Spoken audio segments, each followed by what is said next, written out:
The December wind howled through Fort Smith, Arkansas, like a wolf closing in for the kill.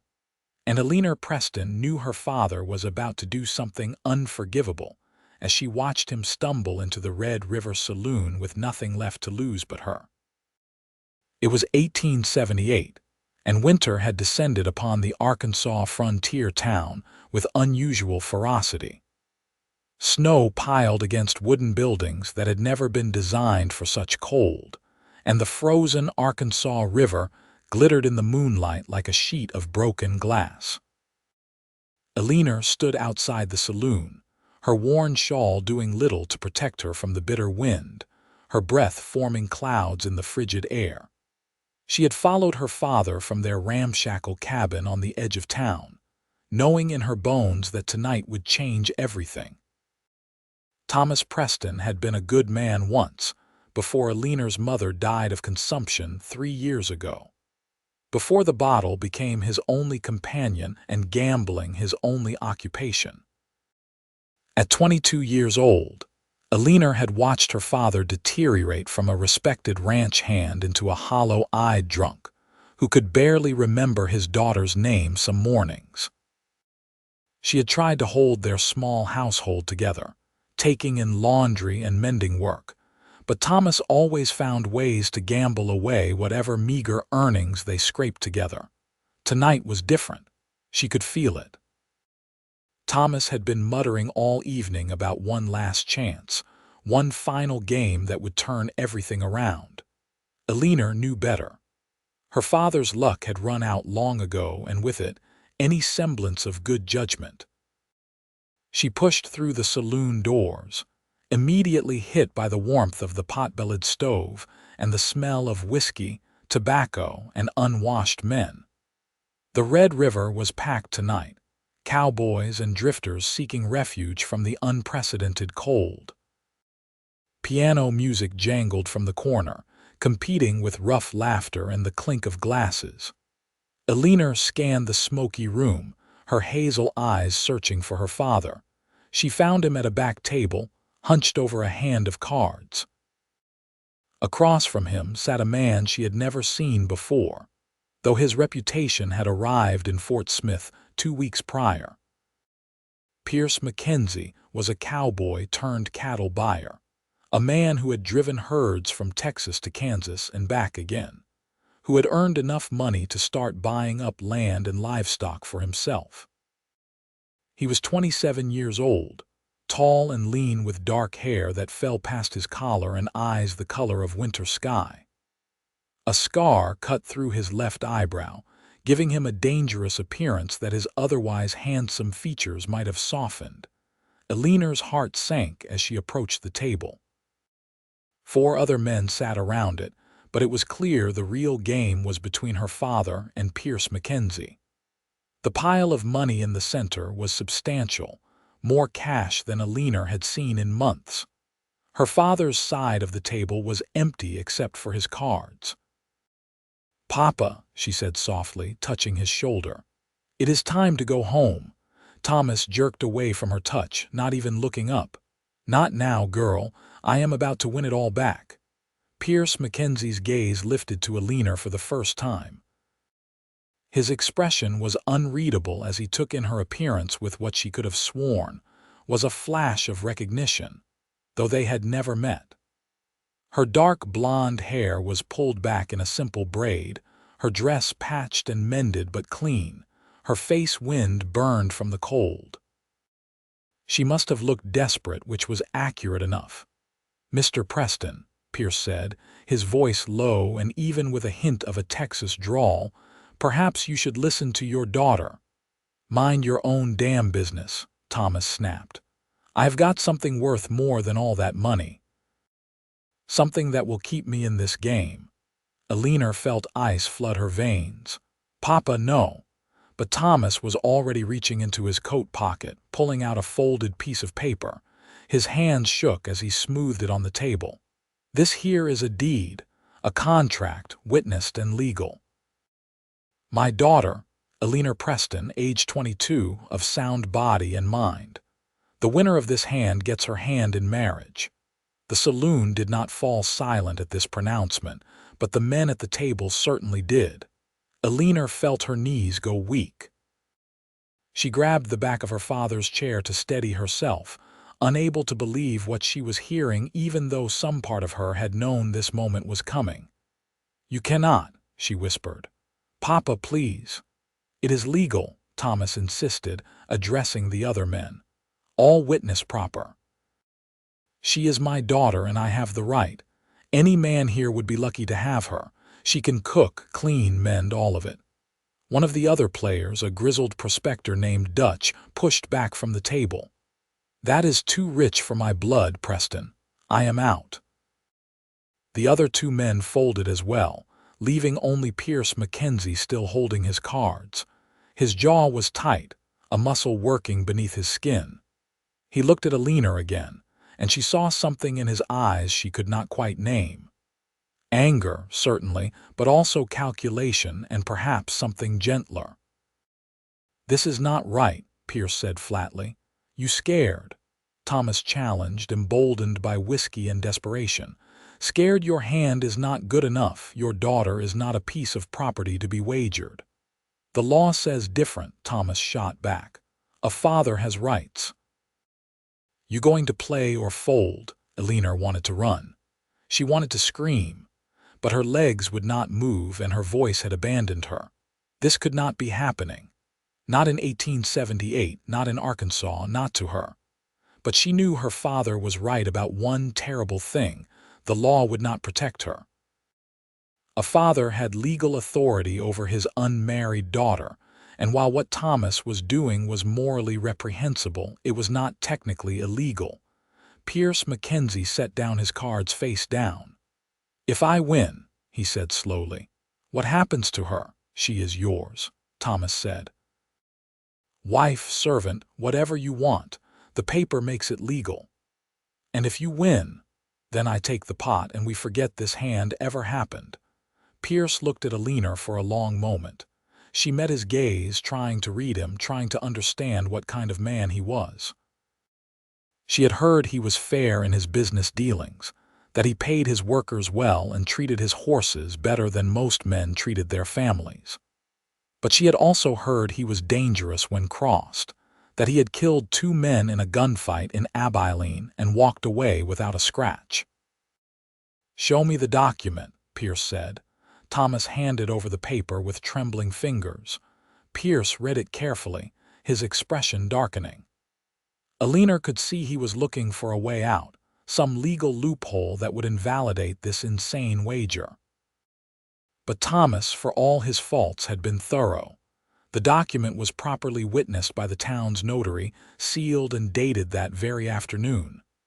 "This is wrong," Pierce said again, but he folded the document and placed it on the table.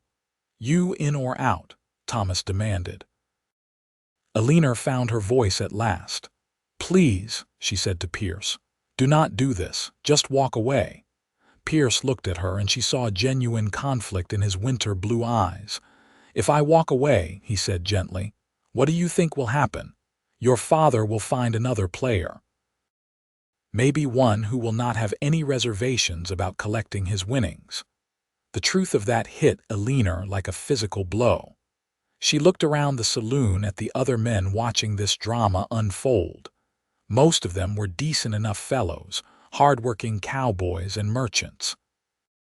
But there were others, men with cold eyes and cruel mouths, men who would jump at the chance to own a woman with no questions asked. "I am in," Pierce said, turning back to the table. "Let us play this hand." Thomas grinned, showing yellowed teeth. "Now we are talking, 5-card draw, nothing wild." The dealer, the saloon's owner, Big Jim Carter, dealt the cards with reluctance clear on his weathered face. He had known Eleanor since she was a child, had known her mother, but he made no move to stop this travesty. No one did. Eleanor forced herself to watch as her father and Pierce Mackenzie picked up their cards. Thomas's hands shook so badly he could barely hold them. Pierce's hands were steady as rock. "How many cards?" Big Jim asked Thomas. 3, Thomas said, discarding. Big Jim dealt him 3 new cards. Thomas arranged them in his hand, and Eleanor saw a flash of triumph cross his ravaged face. She felt sick. "Mr. Mackenzie," Pierce studied his hand. "I will take 2. He discarded and received his new cards without any change of expression. The seconds stretched out like hours as both men considered their hands. Eleanor could hear her own heartbeat pounding in her ears, could feel sweat gathering on her palms despite the cold that had seeped into her bones. "Well," Big Jim prompted. Thomas laid down his cards with a flourish. "Full house, jacks over 6s. It was a strong hand, very strong. Eleanor felt despair wash over her. Her father was going to win. He was going to take all that money and probably drink himself to death within a month, and she would be left with nothing but the shame of having been wagered like a prize mare. Pierce Mackenzie did not react immediately. He looked at Thomas's cards, then at his own, then finally at Eleanor. What she saw in his face made her breath catch. It was not triumph. It was resignation and determination and something that looked almost like a promise. 4 queens, Pierce said quietly, laying down his cards. The saloon erupted. Men crowded around the table to see the hands, to witness this impossible turn of events. Thomas Preston stared at the 4 queens spread across the table like he could not comprehend what he was seeing. "No," Thomas whispered. "No, that cannot be." "It is a fair hand," Big Jim said, his voice carrying authority. "I dealt it clean, and everyone here saw it. Mr. Mackenzie wins." Pierce reached across the table and took the folded document, slipping it into his vest pocket. Then he gathered the money, his movements deliberate and unhurried.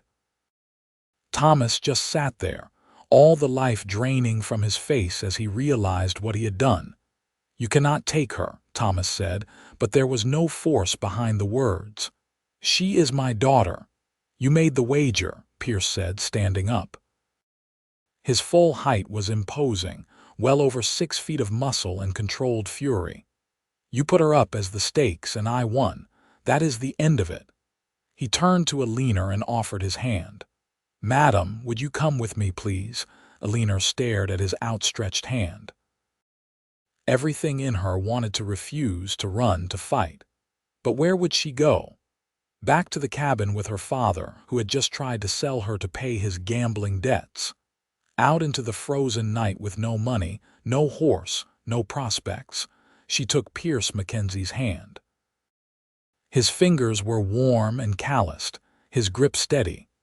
He led her through the crowd, which parted to let them pass. Eleanor did not look back at her father. She could not bear to see what expression he wore, whether it was shame or relief or simple drunken indifference. The cold outside hit her like a slap after the warmth of the saloon. Pierce did not release her hand, but he did not pull her along either. He stopped on the wooden sidewalk and turned to face her, his breath frosting in the air between them. "I am not going to force you into anything," he said, his voice low enough that only she could hear. "That wager was wrong, and I will not be party to treating you like property." Eleanor searched his face, looking for deception, for cruelty, for anything that would tell her what kind of man Pierce Mackenzie truly was. "Then why did you play?" she asked, her voice shaking. "Why not just walk away like I asked?" "Because I saw the other men at that bar," Pierce said simply. "Dutch is all right, but there were others watching. Jake Reeves was over by the door. You know who he is?" Eleanor nodded. "Jake Reeves ran a brothel 3 streets over, a cruel man who had been run out of 2 other towns for beating his girls. If I had walked away, your father would have found another game, and the next man who won might not have given a damn about what is right." Pierce released her hand and reached into his vest, pulling out the document. "This is what I think of a man who would bet his own daughter." Before Eleanor could react, Pierce tore the document in half. Then he tore it again and again until the pieces were too small to read. He let them flutter to the snowy ground where they scattered in the wind. "You are a free woman, Miss Preston," Pierce said. "That paper never meant anything anyway, not really. No court would uphold it, no matter what your father thinks, but now there is no question." Eleanor felt tears freeze on her cheeks. She had not even realized she was crying. "I do not understand," she whispered. "You won, you could have." "Could have what? Forced you to marry me, forced you into my bed." Pierce shook his head, disgust clear in his voice. "I am many things, Miss Preston, but I am not that kind of man. My mother raised me better, even if she did not live to see me grown." He started to turn away, but Eleanor reached out and caught his sleeve. "Wait," she said. "Please." Pierce stopped, looking down at her hand on his arm. "Yes. Where am I supposed to go?" The words came out small and broken. "I cannot go back to my father, not after this, but I have nothing. No money, no family, nowhere to go in this cold." Pierce was quiet for a long moment. The wind howled around them, sending snow devils spinning through the empty street. Finally, he said, "I own a ranch about 5 miles north of town. It is not much yet, just a house and some outbuildings, but it is warm and solid. I employ a housekeeper, a widow named Marta Reynolds. She lives there and keeps the place running while I am away on business. I am heading back there tonight. You could come with me, stay in the spare room until you figure out what you want to do next." "Why would you do that?" Eleanor asked. "You do not know me." "I know you are cold and scared and your father just betrayed you in the worst way possible," Pierce said. "I know you need help and I am in a position to offer it. That is enough." Eleanor looked back at the saloon, where warm light spilled from the windows and the sound of the piano had resumed. She thought about her father in there, probably ordering another drink with borrowed money. She thought about their cabin, cold and drafty, with nothing but memories of better times and the smell of her father's whiskey. "All right," she said. "I will come with you, but only until I can find other arrangements." "Fair enough," Pierce agreed. He gestured to a horse hitched outside the saloon, a beautiful bay mare with an intelligent eye. "This is Rosie. She is strong enough to carry us both, especially since I did not bring my wagon tonight." He untied the horse and swung up into the saddle with easy grace, then offered Eleanor his hand again. She had ridden before, though it had been years. She let him pull her up behind him, settling awkwardly on the horse's back. Her dress was not made for riding, but she did her best to arrange it modestly. "Hold on," Pierce said, and Eleanor wrapped her arms around his waist, feeling the solid warmth of him through his coat. He nudged Rosie into a walk, heading north out of town. The ride took the better part of an hour through the frozen landscape. The moon was bright enough to light their way, reflecting off the snow-covered ground. Eleanor clung to Pierce's back, grateful for his warmth as the wind cut through her inadequate shawl. He did not try to make conversation, for which she was grateful. She needed time to process what had just happened, to understand that her life had changed irrevocably in the span of a single card game. When they finally arrived at the ranch, Eleanor could see it was indeed modest but well-maintained. The main house was a solid 2-story structure with smoke rising from the chimney. A barn and a few other buildings stood nearby, dark shapes against the snow. Pierce dismounted and helped Eleanor down, then led Rosie into the barn. "I need to settle her for the night," he said. "The house is unlocked. Go on in and warm yourself. Marta should still be awake." Eleanor made her way to the house on unsteady legs. The door opened before she could knock, revealing a stout woman in her 50s with graying hair and sharp eyes that missed nothing. "Who are you?" the woman asked, not unkindly but with clear suspicion. "Eleanor Preston," Eleanor said, her voice hoarse from cold. "Mr. Mackenzie said I could stay here tonight." Marta's eyes widened slightly, but she stepped back to let Eleanor enter. The warmth of the house was overwhelming after the brutal cold. Eleanor found herself in a well-appointed parlor with a fire crackling in the hearth and comfortable furniture that spoke of care and money. "What happened?" Marta asked, closing the door behind Eleanor. "My father," Eleanor began, then found she could not continue. The words stuck in her throat, shame and anger and grief all tangling together. "Say no more," Marta said, her expression softening.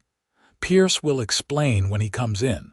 Let me get you some hot tea and something warm to wear. You are frozen clear through." She bustled off, leaving Eleanor standing by the fire. Eleanor held her hands out to the flames, trying to stop shaking. It was not just the cold anymore. The full weight of what had happened was settling on her shoulders. Her father had bet her in a card game. Actually written up legal papers and wagered her like she was a horse or a piece of land. Pierce came in a few minutes later, stamping snow from his boots. He had removed his hat, and Eleanor could see his dark hair was damp with melting snow. He looked tired, older than his 27 years. "Marta is getting you settled," he asked. Eleanor nodded. "She went to find me something warm to wear." "Good." Pierce moved to the fire, standing on the opposite side from Eleanor. "I want you to understand something, Miss Preston. You are safe here. Marta will be your chaperone, so there will be no question of impropriety. You can stay as long as you need to. I will not ask anything of you, and I will not expect anything from you. Tomorrow, we can talk about what you want to do next. Why are you being so kind to me?"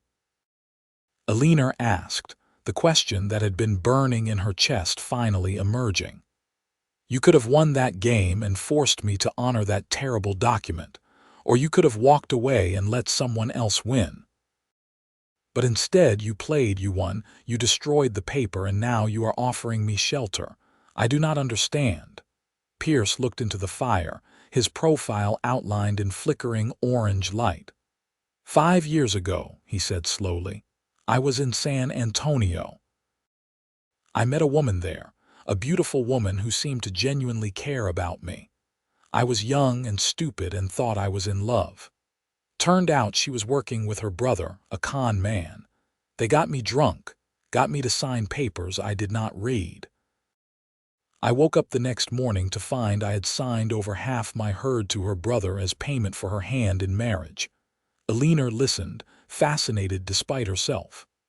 "I was furious," Pierce continued. "I went to her house, ready to demand my cattle back, but when I got there, I found her crying. Really crying, not the fake tears she had used on me before. Her brother had beaten her for not getting more out of me. He was forcing her to run his cons, threatening to kill her if she did not cooperate." "What did you do?" Eleanor asked softly. "I gave her a choice," Pierce said, looking at Eleanor now. "She could come with me, start a new life away from her brother, or I would walk away and leave her to her fate. She chose to leave. I helped her get on a stage coach to St. Louis where she had an aunt, gave her enough money to start over. Never saw her again." "That is why you helped me," Eleanor said, understanding now. "You saw her in me." "No," Pierce said firmly. "I saw a woman who deserved better than what she was being given, same as I saw with Rosa, that was her name. A man who would bet his own daughter is lower than dirt, Miss Preston. I could not walk away from that. I could not let you fall into the hands of someone who might hurt you." Marta returned then with an armful of clothing. "I have some things that should fit you well enough," she said to Eleanor. "Come upstairs, and I will show you to your room." Eleanor followed the housekeeper up a narrow staircase to a small but comfortable bedroom. A fire had already been laid in the small fireplace, filling the room with warmth. The bed was made up with clean linens and a thick quilt. It was more comfort than Eleanor had known in years. "Here," Marta said, handing Eleanor a warm nightgown and a thick robe. "Change into these and get some sleep. Things will look different in the morning." "Thank you," Eleanor said, meaning it with all her heart. After Marta left, Eleanor changed quickly and climbed into the bed. The mattress was soft, The quilt's warm. She should have fallen asleep immediately, exhausted as she was. But her mind would not quiet. She kept seeing her father's face as he laid down that terrible document. She kept feeling Pierce's hand, steady and warm, as he led her out of the saloon. She kept hearing the sound of paper tearing as he ripped up the deed to her freedom. Who was Pierce Mackenzie? What kind of man won a woman in a card game and then immediately set her free? She had heard stories about him, about his success as a cattleman, about his gunfights and his hard reputation. But the man who had helped her tonight seemed different from those stories. Gentler, more principled. Eleanor finally drifted off to sleep as the fire burned low, her dreams full of snow and cards and winter blue eyes. She woke to sunlight streaming through the window and the smell of coffee and bacon rising from downstairs. For a moment, she did not remember where she was. Then it all came flooding back and she sat up quickly, her heart pounding. There was a soft knock on the door. "Miss Preston," Marta's voice called, "I have brought you some clothes. May I come in?" "Yes," Eleanor called back, pulling the quilt up to her chin. Marta entered with a simple dress in dark blue wool, along with undergarments and stockings. "These were mine before I put on weight," she said with a self-deprecating smile. "They should fit you better than what you were wearing last night." "You are too kind," Eleanor said, accepting the clothes gratefully. "Pierce told me what happened," Marta said, her expression sympathetic. "Your father should be horsewhipped. I am sorry you had to endure such treatment." "It is over now," Eleanor said, though she was not sure she believed it. "Come down for breakfast when you are ready," Marta said. "Pierce is out checking the stock, but he will be back soon." After Marta left, Eleanor dressed in the borrowed clothes. They fit reasonably well, and they were certainly warmer than her own patched dress. She made her way downstairs, following the smell of food to a large kitchen where Marta was working at the stove. "Sit," Marta ordered, gesturing to a table already set for three. "Coffee, please," Eleanor said, sinking into a chair. The kitchen was warm and bright, with copper pots hanging from the walls and dried herbs in bundles from the ceiling beams. It was the kind of kitchen her mother would have loved. Marta poured her coffee and set out a plate of bacon, eggs, and biscuits. Eleanor had not realized how hungry she was until she smelled the food. She had not eaten since the day before, and even then it had only been some bread and weak tea. Pierce came in as she was eating, bringing a gust of cold air with him. He nodded to Eleanor but did not comment on her presence, simply hung up his coat and hat and sat down at the table. Marta served him as well, and for a few minutes they all ate in companionable silence. "The cattle are doing well despite the cold," Pierce said eventually, addressing Marta. "But we will need more feed if this weather keeps up." "I will send word to Anderson's store," Marta replied. "They can deliver by the end of the week." Pierce nodded, then turned his attention to Eleanor. "Did you sleep well, Miss Preston?" "Yes, thank you," Eleanor said. "Better than I have in months." "Good." Pierce set down his fork. "I have been thinking about your situation. You said last night you have nowhere to go. Is that still true?" Eleanor felt heat rise to her cheeks. "I do not have family, if that is what you mean." "My mother is dead and my father is, well, you know what my father is. I have no siblings. I was doing laundry and mending work in town, but that barely paid for food." "Can you keep house?" Pierce asked. "Cook, clean, manage accounts. I can," Eleanor said, wondering where this was going. "Then I have a proposition for you," Pierce said. "Marta has been wanting to move back to town to be closer to her sister, who is not well, but I have been unable to find a suitable replacement. If you would be willing to take over her duties, I would pay you a fair wage and provide room and board. You would have your own space, your own money, and your independence." Eleanor stared at him. "You are offering me a job. I am offering you a position as my housekeeper," Pierce corrected. It is honest work, and it would give you a chance to save money and decide what you want to do with your life. If you choose to leave eventually, you would have references and funds to do so. He is a fair employer, Marta added. Pays on time, does not make unreasonable demands. And with me in town, you would have someone to call on if you needed anything. Eleanor felt tears prick her eyes again. This was more than she could have hoped for. A job, a home, money of her own, independence. I do not know what to say. Say yes or no, Pierce said with a hint of a smile. No pressure either way. If you would rather I help you find other employment, I can make inquiries in town. Yes, Eleanor said quickly. Yes, I will do it. I will be your housekeeper. Good, Pierce said, looking satisfied. Then that is settled. Marta, you can start teaching her the routine. Miss Preston, you will have Sundays off and a monthly salary. We can discuss the exact amount, but I assure you it will be fair. And just like that, Eleanor Preston went from being the prize in a card game to being a working woman with her own income and prospects. It was almost too much to believe. The next few weeks passed in a blur of activity. Marta taught Eleanor everything she needed to know about running the ranch house. There was cooking and cleaning, of course, but also managing supplies, keeping accounts, and handling the occasional ranch hand who came to the house for one reason or another. Eleanor threw herself into the work with determination, grateful to have purpose and structure to her days. Pierce was a courteous but distant employer. He took his meals with Eleanor, but their conversations were mostly about household matters. He spent his days working the ranch, checking on his cattle, meeting with potential buyers. He was often gone for days at a time, riding to other towns to conduct business. When he was home, he kept to his own quarters in the evenings, leaving Eleanor to her own devices. Eleanor found she did not mind the arrangement.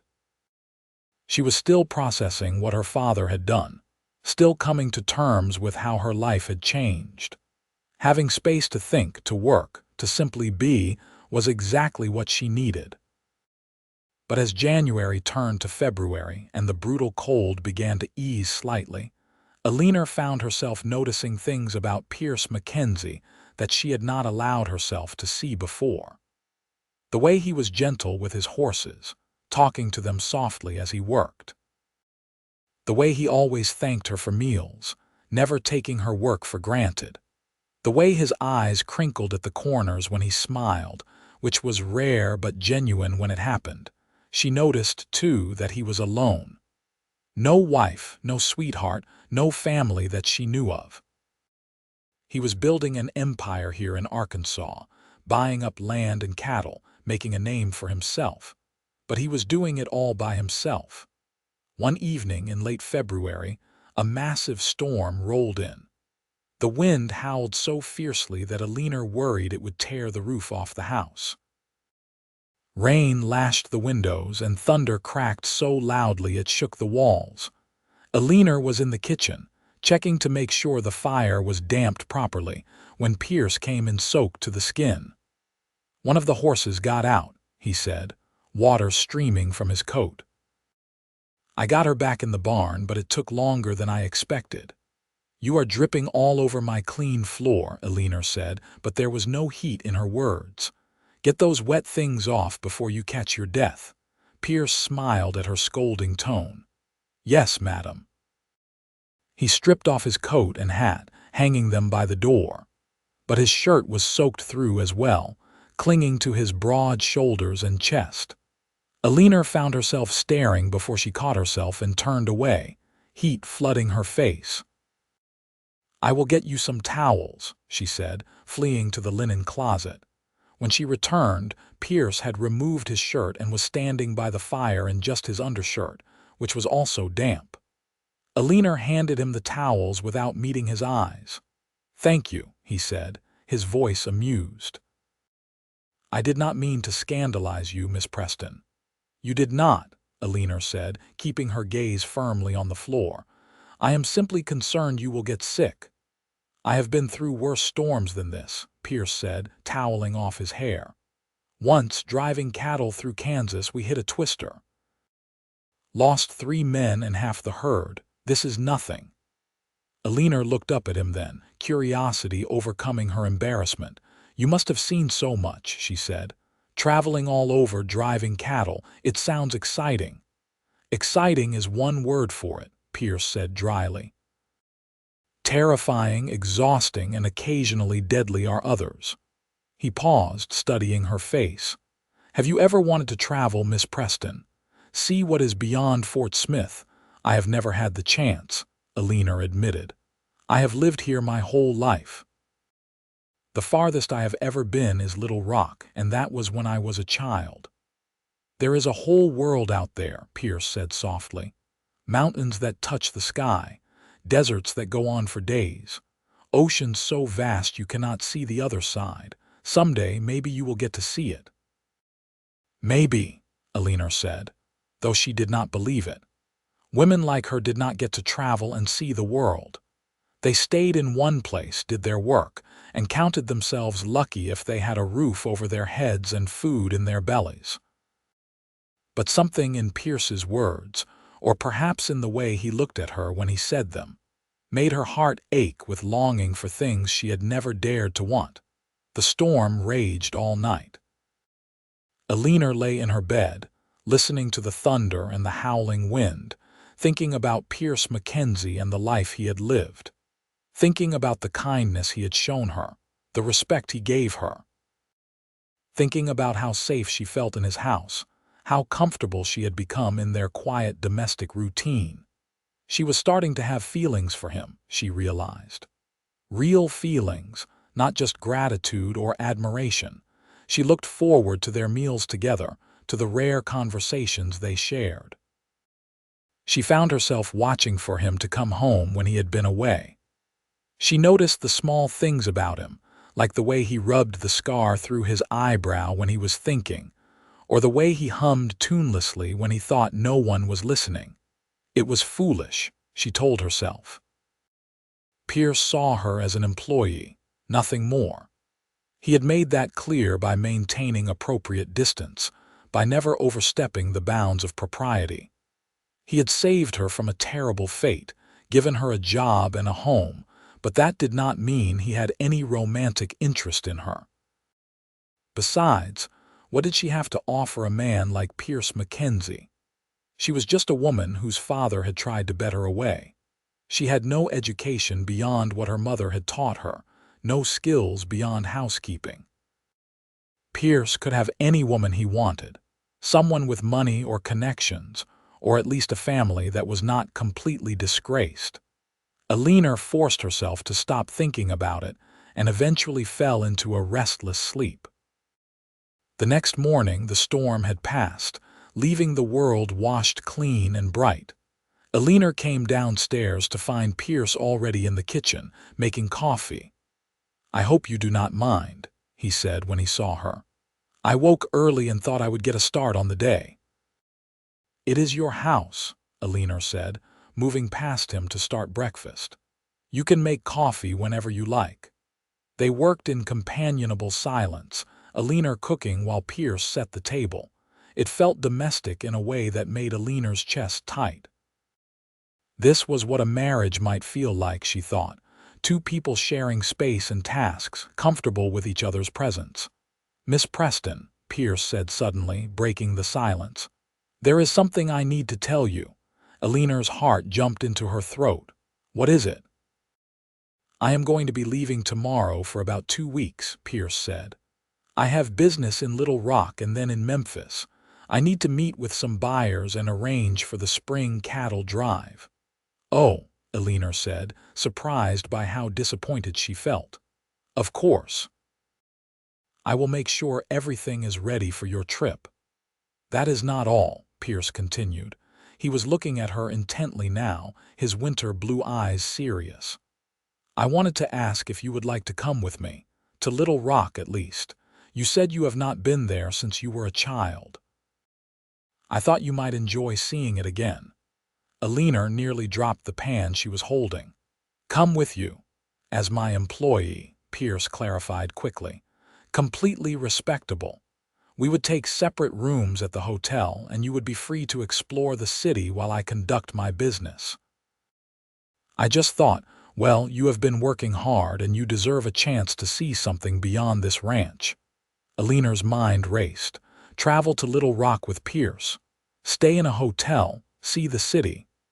It was everything she had been thinking about last night, handed to her like a gift. I do not have proper clothes for traveling, she said, the practical concern rising immediately. We will remedy that in Little Rock, Pierce said.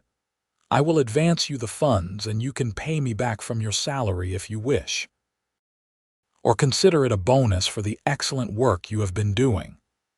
I do not know what to say, Eleanor admitted. Say yes, Pierce said, and there was something in his voice, some note of hope or eagerness, that made Eleanor look at him sharply. Was it possible that he felt something for her too, or was she reading too much into a simple kindness?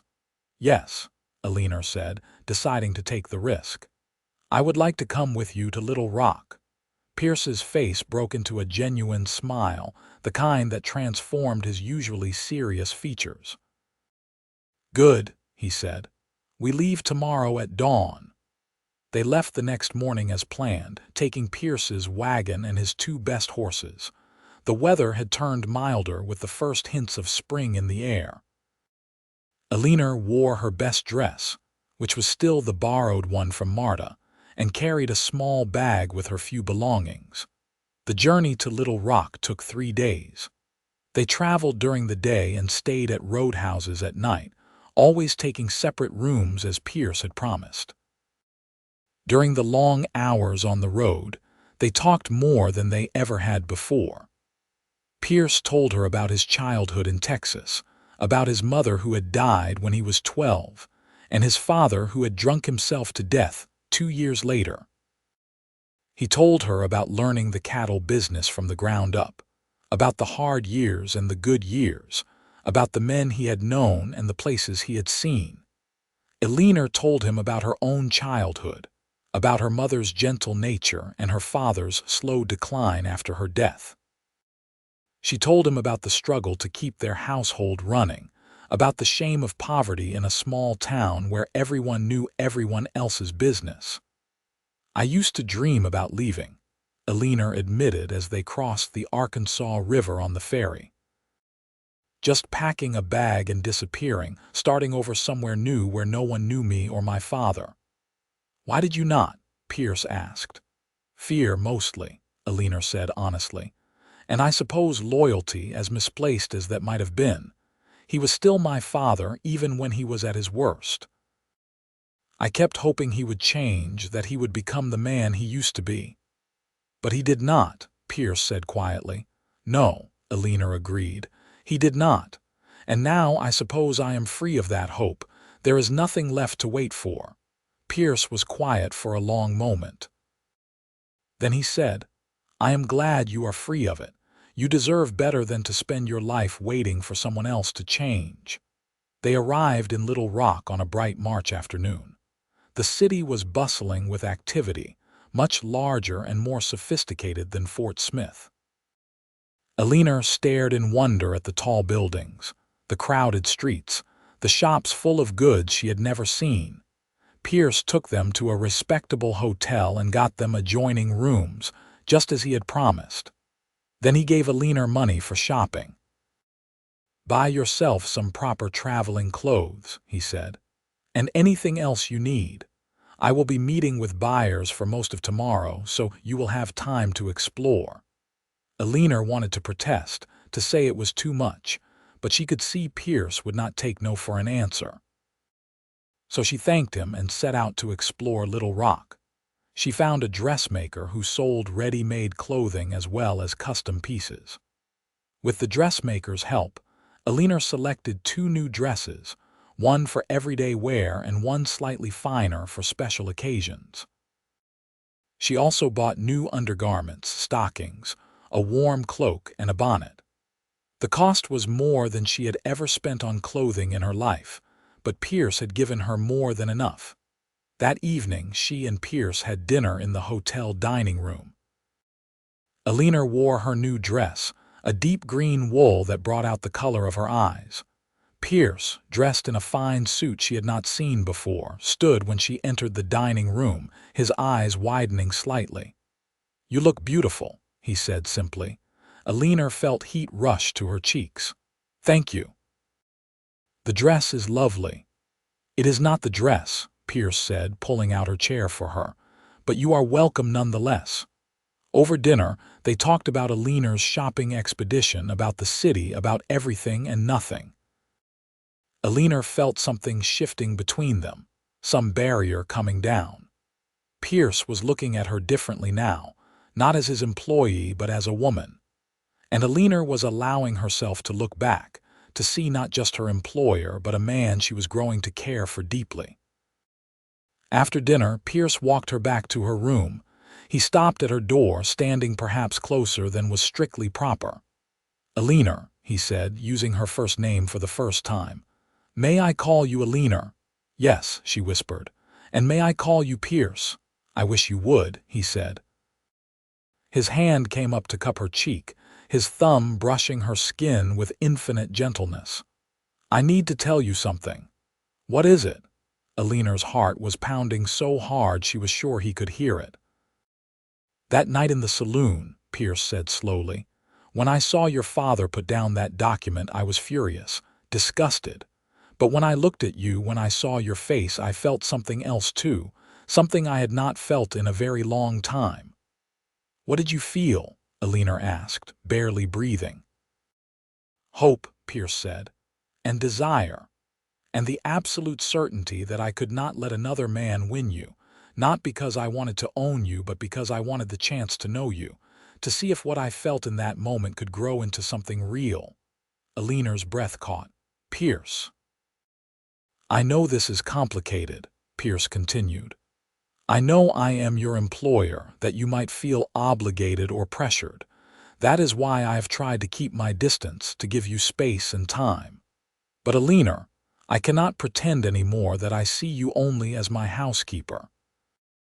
You have become so much more to me than that. You have become more to me as well," Eleanor admitted, her voice shaking. "I have been trying not to feel this way, telling myself it was impossible. But I cannot help it, Pierce. I care for you. More than I should, perhaps, but I cannot change it." Pierce's smile was brilliant, transforming his face. "Then do not change it," he said. "Let us see where this leads. No pressure, no expectations. Just two people getting to know each other and seeing what might grow between them." "I would like that," Eleanor whispered. Pierce leaned down slowly, giving her every chance to pull away. But Eleanor did not pull away. She rose on her toes and met him halfway, their lips touching in a kiss that was soft and sweet and full of promise. When they finally broke apart, both were smiling. "Good night, Eleanor," Pierce said, his voice rough with emotion. "Good night, Pierce," Eleanor replied. She slipped into her room, her heart soaring. Everything had changed, and yet nothing had changed. She was still Eleanor Preston, still the woman whose father had bet her in a card game. But she was also the woman Pierce Mackenzie cared for, the woman he wanted to court properly. And that made all the difference. The next 2 weeks were the happiest of Eleanor's life. They returned to Fort Smith, but their relationship had shifted fundamentally. Pierce still treated her with respect and propriety, but now there was warmth and affection in his every gesture. He brought her flowers from the meadow. He taught her to ride his gentlest horse. He told her stories by the fire in the evenings, and she told him her dreams and fears. They kissed again and again, each kiss sweeter than the last. But Pierce never pushed for more, never made demands. He was courting her the right way, giving her time to be sure of her feelings. Marta, who had moved to town but still visited regularly, watched this development with approval. "He is a good man," she told Eleanor one afternoon while they were baking bread together. "I have known him for 3 years, and I have never seen him look at a woman the way he looks at you. I never thought I could be this happy," Eleanor admitted. After what my father did, I thought I would never be able to trust a man again. But Pierce is different. He is, Marta agreed. He has his flaws like any man. He can be stubborn and too proud sometimes. But his heart is good and he would never hurt you deliberately. I know, Eleanor said. And she did know, down to her bones. One evening in late April, after they had been courting for nearly 2 months, Pierce asked Eleanor to walk with him. They strolled through the meadow behind the house, where wildflowers were beginning to bloom in the warming weather. The sun was setting, painting the sky in shades of gold and pink. Eleanor, Pierce said, stopping by a large oak tree, I need to ask you something. Eleanor's pulse quickened.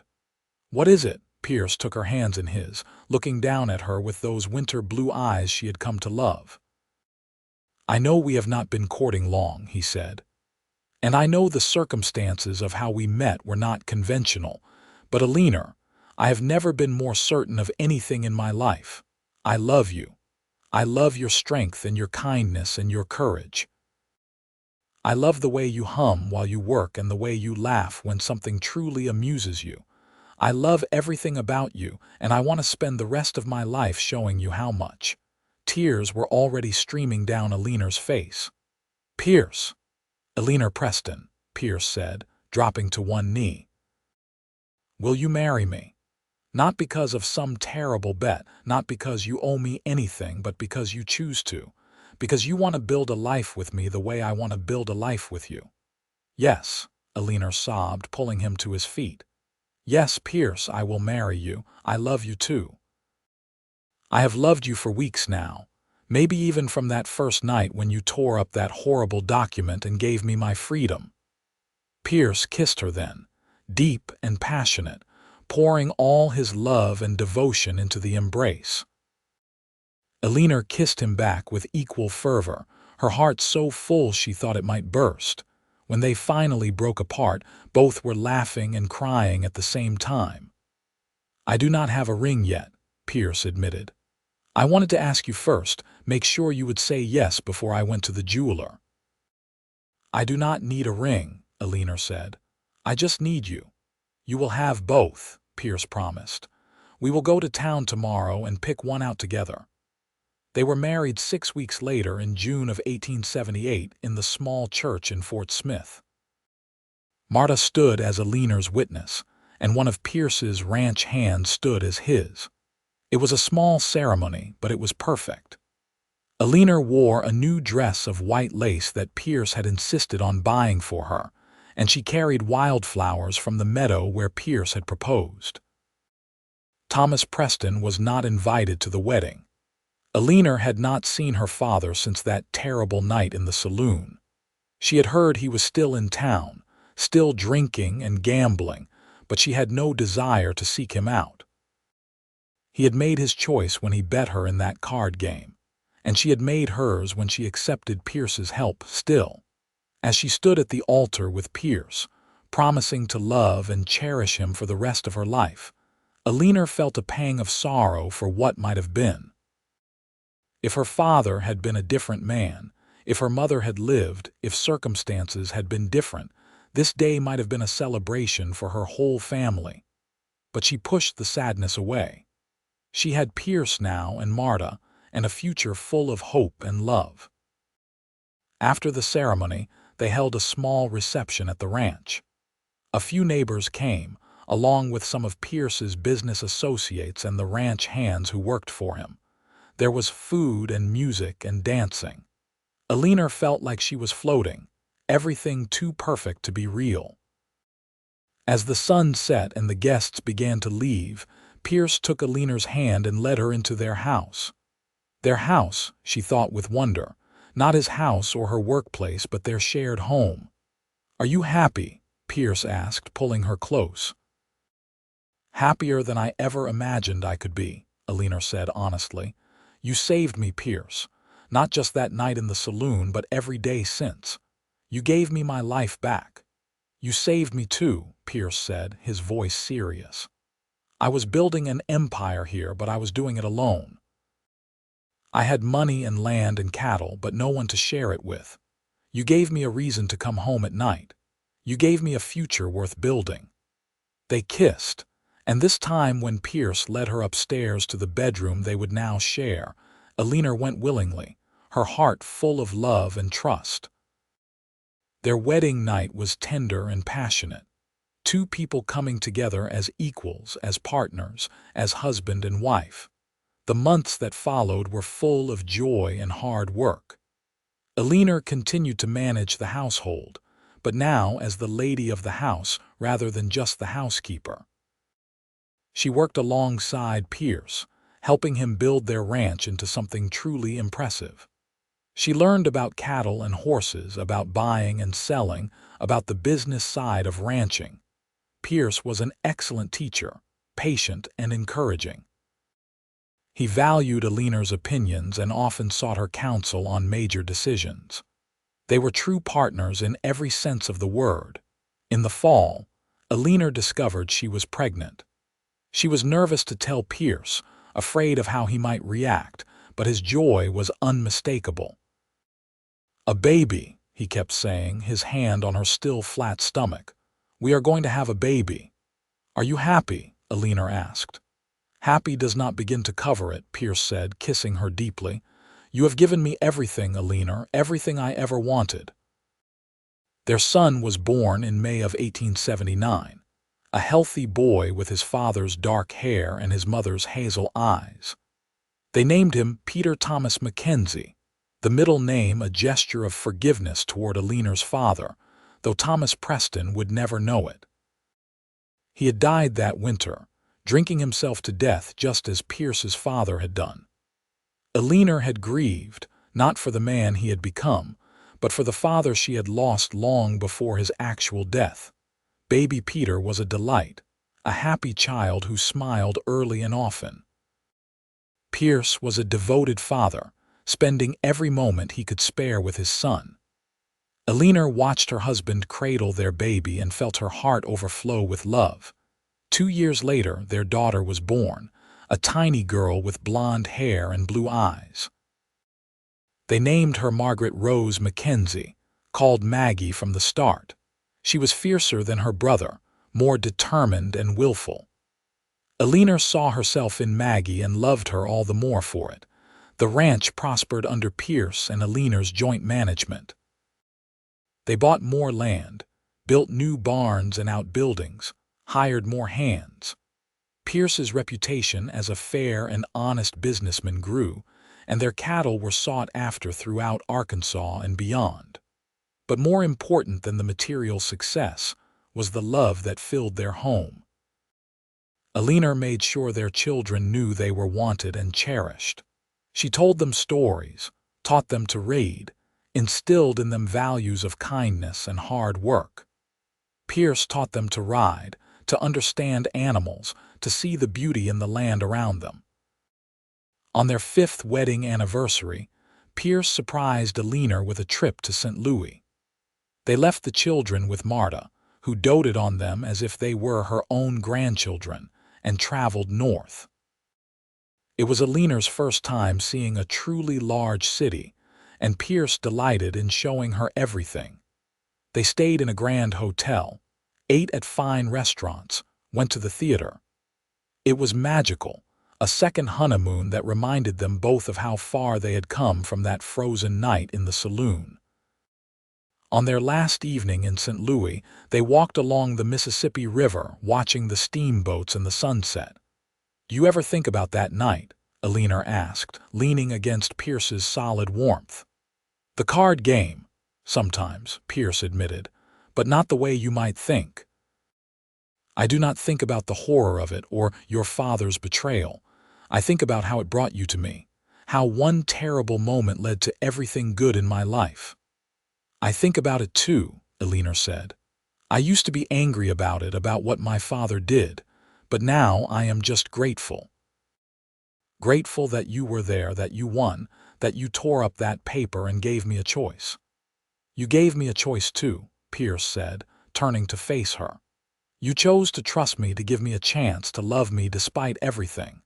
That was not something I won in a card game, Eleanor. That was something you gave freely, and it is the most precious gift I have ever received." Eleanor rose on her toes and kissed her husband, there on the banks of the Mississippi River as the sun set and the world turned gold around them.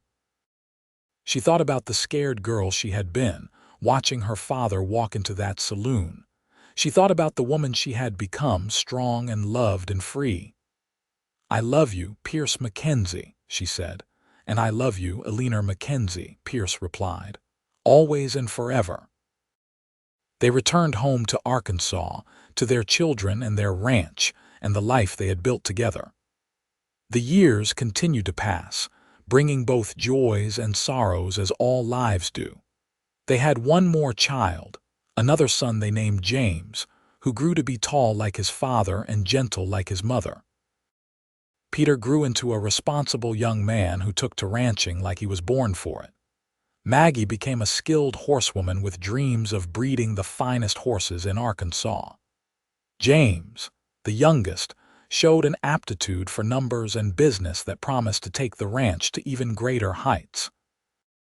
Pierce's hair turned silver at the temples, and lines formed around Eleanor's eyes, but their love never dimmed. If anything, it grew stronger with each passing year, deepened by shared experiences and the life they had created together. Marta lived to be 78, passing peacefully in her sleep with Eleanor holding her hand. She had been a friend and a mentor, a second mother in many ways, and her loss was deeply felt. But Eleanor took comfort in knowing Marta had lived to see her happy, to see the children grow, to know her life had made a difference. On their 20th wedding anniversary, Pierce and Eleanor stood in the same meadow where he had proposed. Their children were nearly grown now, Peter at 19 already talking about starting his own spread, Maggie at 17 with half the young men in the county vying for her attention, and James at 15 with his head always in a book. 20 years, Eleanor marveled, looking at her husband. Sometimes it feels like yesterday, and sometimes it feels like we have always been together. "I know exactly what you mean," Pierce said, pulling her close. "I cannot imagine my life without you in it. I do not want to imagine it." "You will not have to," Eleanor promised. "We have many more years ahead of us, Pierce Mackenzie, many more adventures." "I am looking forward to every one of them," Pierce said, kissing her softly. They stood there as the sun set, two people who had found each other in the most unlikely of circumstances and built something beautiful together. A man who had won a woman in a card game and immediately set her free. A woman who had chosen to stay and love him anyway. Their story was not a conventional one. It had started with betrayal and desperation, with a frozen night and a terrible wager. But it had become something extraordinary, a love story that would be told in their family for generations. Years later, when Eleanor was in her 60s and Pierce approaching 70, they would sit on the porch of their ranch house and watch their grandchildren play in the yard. Peter had married a lovely woman from Little Rock and given them 3 grandchildren. Maggie had indeed become a renowned horse breeder, marrying a veterinarian and producing 2 more grandchildren. James had gone east to study business, but he always came home for Christmas with his wife and their baby daughter. "We did well," Pierce would say, his hand finding Eleanor's as it always did. "We did very well," Eleanor would agree. And when Pierce passed away peacefully in his sleep at the age of 73, with Eleanor beside him as she had been for 45 years, his last words were of love and gratitude. Eleanor mourned him deeply, but she did not regret a single moment of their life together. She lived another 10 years, long enough to see her grandchildren grow and start families of their own. Long enough to know that the legacy she and Pierce had built would continue. Long enough to write down their story so that future generations would know how it all began, with a card game in a frozen saloon, and a cowboy who tore a terrible bet to pieces. When Eleanor Preston Mackenzie passed away in her sleep at the age of 82, surrounded by 3 generations of family, she wore a smile. Because she knew she was going to Pierce, to the man who had saved her and loved her and built a beautiful life with her. They buried her next to him on a hillside overlooking their ranch, the land they had worked and loved together. And if you visit that cemetery in Fort Smith, Arkansas, you will find their headstones side by side, united in death as they had been in life. The inscription on Eleanor's stone reads simply, "Beloved wife, mother, and grandmother, she chose love," and on Pierce's, "Beloved husband, father, and grandfather, he chose honor." Their children made sure both stones also bore a shared inscription, "Together always, 1878 eternity." The ranch continued to thrive under Peter's management, and eventually his sons. The Mackenzie name became synonymous with quality cattle and fair dealing throughout Arkansas and beyond. But more than the land or the money or the reputation, what endured was the story. The story of Eleanor Preston, whose father bet her in a frozen card game on a December night in 1877. The story of Pierce Mackenzie, the cowboy who won and tore the bet to pieces. The story of 2 people who found love in the most unlikely circumstances and held on to it with everything they had. On cold December nights, when the wind howls through Fort Smith like it did all those years ago, some say you can still see them. A tall man and a woman with hazel eyes, walking hand in hand through the meadow behind the old Mackenzie ranch. Laughing and talking, still in love after all these years, their story a testament to the power of choice and honor and love, because in the end, that was what mattered. Not the card game or the terrible wager, not the money or the land or the cattle. What mattered was that when given the choice between doing what was easy and doing what was right, Pierce Mackenzie chose right. And when given the choice between fear and love, Eleanor Preston chose love. And from those choices, everything else followed. A marriage, a family, a legacy. A love story that would be remembered long after the Wild West was nothing but history and legend. The children and grandchildren would gather around and ask to hear the story again, how Grandma and Grandpa met. And someone would always start the same way. It was a frozen night in December of 1877, and your great-grandfather Thomas Preston made a terrible mistake.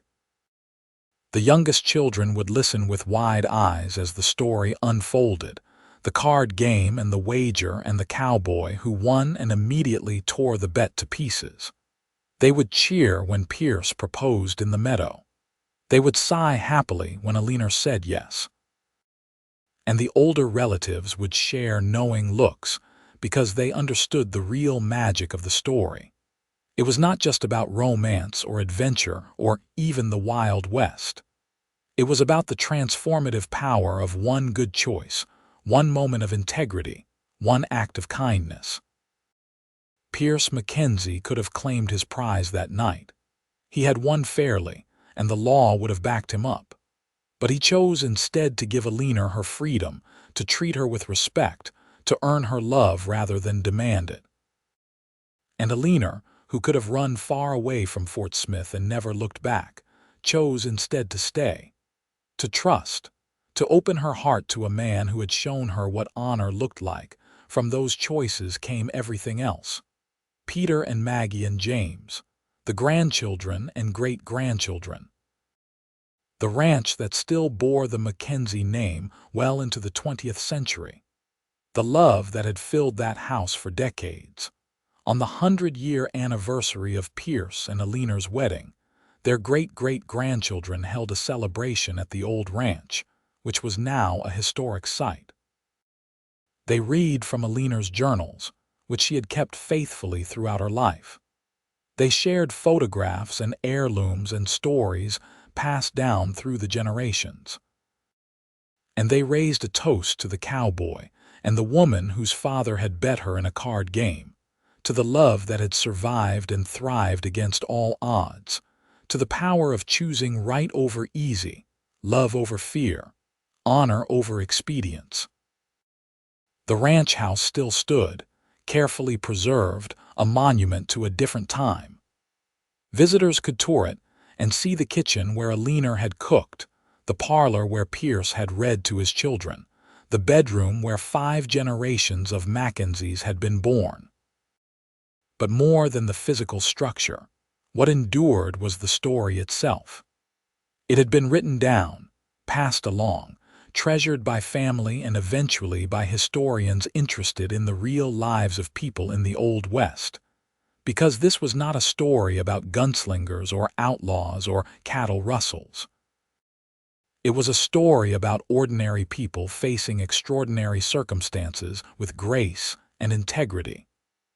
It was a story about how love could bloom even in the hardest soil, how kindness could transform lives, how one good choice could echo through generations. Eleanor and Pierce Mackenzie had lived and loved and died, as all people do. But their story lived on, a reminder that even in the darkest moments, there is always the possibility of redemption. That even when the world seems cruel and hopeless, there are still good people who will do the right thing. That night in the Red River Saloon, when Thomas Preston laid down that terrible wager, could have ended in tragedy. Eleanor could have been forced into marriage with a cruel man, or abandoned to an uncertain fate, or any number of other dark outcomes. But instead, she met Pierce Mackenzie, a man who saw her not as property but as a person, a man who gave her a choice and respected her decision, a man who loved her for exactly who she was, and in return she gave him everything, her trust, her love, her partnership. Together they built something that lasted, something that mattered, something that made the world a little bit better. That was the real legacy of Eleanor and Pierce Mackenzie. Not the ranch or the money or even their children, as much as they cherished all of those things. Their legacy was the example they set, the story they created, the proof that love and honor and integrity still mattered, even in a world that often seemed to value none of those things. And so the story continues to be told, passed from generation to generation, a treasured piece of family history and American heritage. The story of the woman whose father bet her in a frozen card game, and the cowboy who won and tore the bet to pieces, and the extraordinary love that grew from that terrible night. It is a story about the Wild West, yes, with its harsh winters and rough saloons and frontier justice. But more than that, it is a story about humanity at its best, about making the right choice even when it is hard, about seeing the person instead of the property, about love that is freely given rather than demanded or purchased, and in the end, that is why the story endures. Not because it is unique or spectacular or even particularly dramatic, but because it is true in the ways that matter most, true to the power of love, true to the importance of integrity, true to the belief that how we treat each other matters, that our choices have consequences, that kindness and honor and respect can change lives. Eleanor Preston Mackenzie and Pierce Thomas Mackenzie lived their lives according to those principles. And their descendants, for generations after, strive to do the same. To honor the legacy of the cowboy who chose right over easy and the woman who chose love over fear. Their story, like their love, was eternal. A testament to the best of the human spirit, carved into the history of Fort Smith, Arkansas, and the American West. A reminder that even in the coldest, darkest nights, there is always the possibility of warmth and light and love. And sometimes, if you are very lucky, that love will last a lifetime and echo through the ages, a gift from the past to the future, a promise that goodness still exists in the world. That was the story of Eleanor and Pierce. That was their legacy. That was the truth they lived and the love they shared. And it all began on a frozen night in December in a saloon in Fort Smith, when a desperate man made a terrible wager, and a good man chose to do the right thing. From that single choice, everything else followed. A courtship, a marriage, a family, a lifetime of love and partnership and joy. That was the magic of their story. Not that it was perfect or without struggle, but that it was real and true and built on a foundation of mutual respect and freely given love. Eleanor and Pierce Mackenzie understood something that many people never learn, that love is not something you win or take or demand.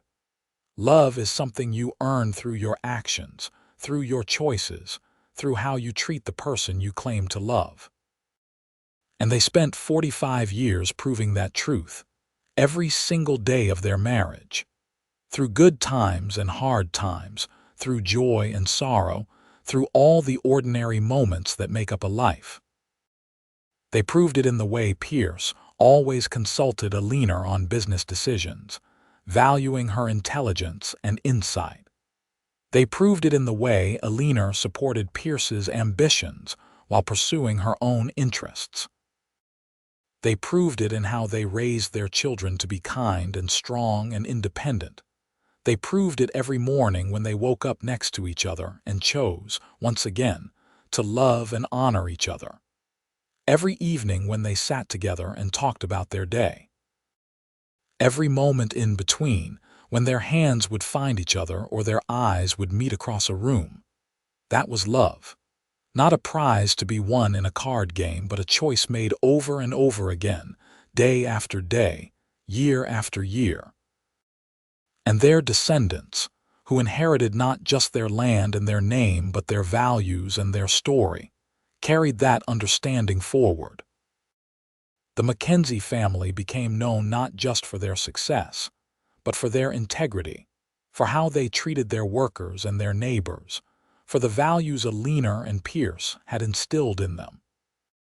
Great-great-grandchildren who had never met Eleanor and Pierce still knew their story, still felt the impact of the choices made on that frozen night in 1877, still understood that how you treat people matters, that honor matters, that love freely given is the most valuable thing in the world.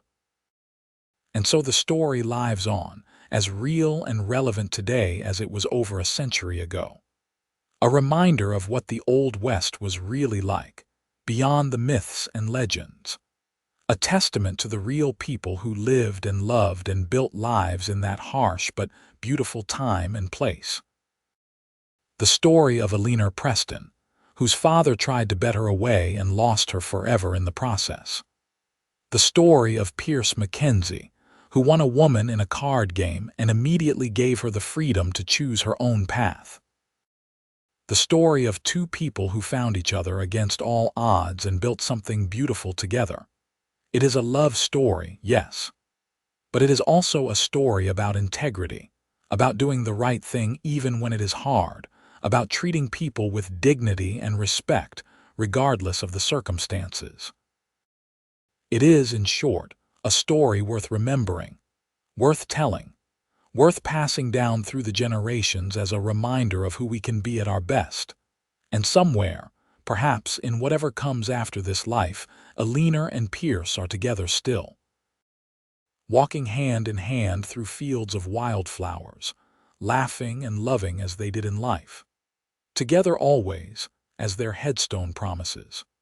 United by a love that death could not diminish, that time could not fade, that started with a terrible bet torn to pieces and grew into something eternal. That is their story. That is their legacy. That is the truth of Eleanor Preston Mackenzie and Pierce Thomas Mackenzie, two ordinary people who lived extraordinary love in the heart of the American Wild West. And it all began on a frozen December night in Fort Smith, Arkansas, in the year 1877, When the wind howled like a wolf and a father made a terrible wager and a cowboy made the right choice, from that moment, everything changed. For Eleanor, for Pierce, for all the lives that would come after them, shaped by the example they set and the love they shared. It is a story worth remembering, a story worth telling, a story that proves, beyond any doubt, that love can triumph over even the worst circumstances, that integrity matters, that the choices we make echo through time. That is the story of Eleanor and Pierce Mackenzie. And it will endure as their love endured. For as long as there are people who believe in honor and kindness and the transformative power of love freely given, forever and always. Just as they promised each other on that June day in 1878, when they stood before God and their community and pledged their lives to each other, forever and always. Just as the inscription on their headstones proclaims, forever and always. The cowboy and the woman he freed, who chose to stay and love him anyway. That is how the story ends, and how it continues even now, more than a century later. A testament to love, a tribute to integrity. A reminder that the best stories, the truest stories, are the ones about ordinary people doing extraordinary things through the simple act of choosing love over fear, honor over expedience, right over easy. Eleanor and Pierce chose wisely. And their descendants, and all who hear their story, are richer for it.